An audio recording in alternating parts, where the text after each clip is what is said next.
बोल बम बोल बम। पहरे बघवा के छाला भोले कैलाश वाला, पहरे बघवा के छाला भोले कैलाश वाला। सावन सावन गदर मताए घर चीलम गांजा के पुड़िया कैलाश में भोला मताए घर चीलम गांजा के पुड़िया कैलाश में भोला मताए। पहरे बघवा के छाला भोले कैलाश वाला, पहरे बघवा के छाला भोले कैलाश वाला। सावन गदर मताए घर चीलम गांजा के पुड़िया कैलाश में भोला मताए घर चीलम गांजा के पुड़िया कैलाश में भोला मताए।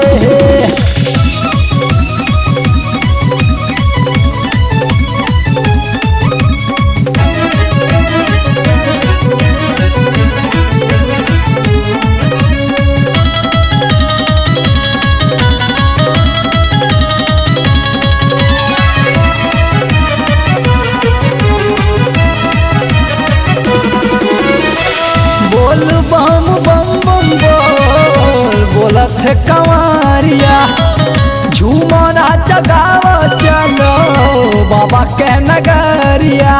कांवर वाले बोल बम पैदल वाले बोल बम मिलके बोलो बोल बम बोलो बोलो बोल बम बम बम बोल बोलत है कंवरिया झूमना जगाव चलो बाबा के नगरिया। पहरे बघवा के छाला भोले कैलाश वाला, पहरे बघवा के छाला भोले कैलाश वाला। सावन गदर मताए घर चीलम गांजा के पुड़िया कैलाश में भोला मताए घर चीलम गांजा के पुड़िया कैलाश में भोला मताए।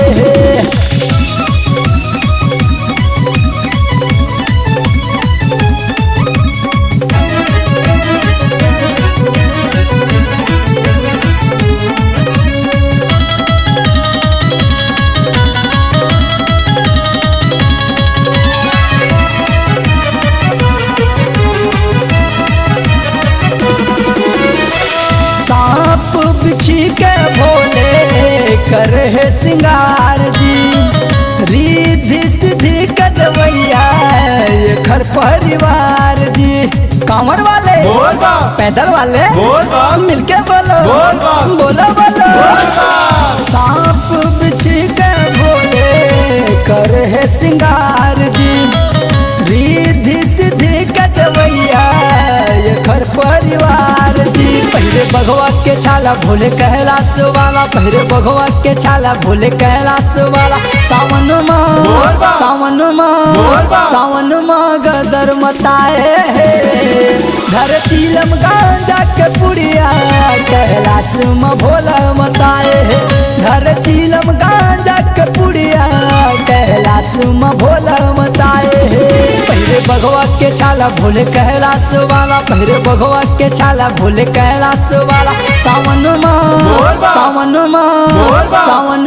गदर मताए घर चीलम गांजा के पुड़िया कैलाश में भोला मताए घर चीलम गांजा के पुड़िया कैलाश में भोला मताए घर चीलम गांजा के पुड़िया कैलाश में भोला मताए घर चीलम गांजा के पुड़िया कैलाश में भोला मताए घर चीलम गांजा के पुड़िया कैलाश में भोला मताए घर चीलम गांजा के पुड़िया कैलाश में भोला